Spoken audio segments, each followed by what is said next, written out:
Hello and welcome back to our channel.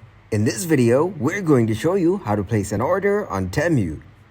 First, open your Temu app. Once you're in the app, scroll through and find the product you want to order. As you can see, there are many products available. To show you, I'm selecting these earphones. So once you select and open the product, you can go through their pictures. Then, below it, you can see the price and then the quantity you want to set.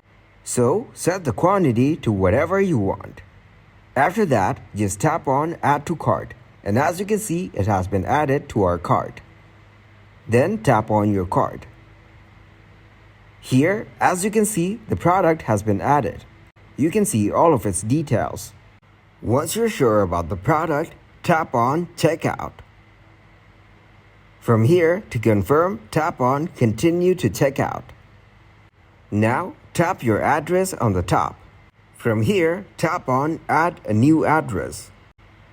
Once you're here, set your country, your name, and then all the other information. After that, enable Set as Default.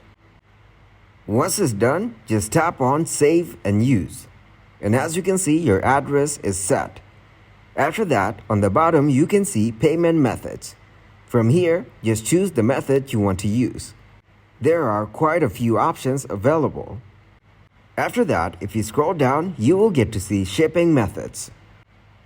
Just choose the one that you want. After that, if you scroll down, you will get to see your detailed price. Before placing your order, go through the information here carefully. Once it's done, all you need to do is scroll down and tap on Submit Order. And that's it. Thanks for watching, and please leave a like, subscribe, and share.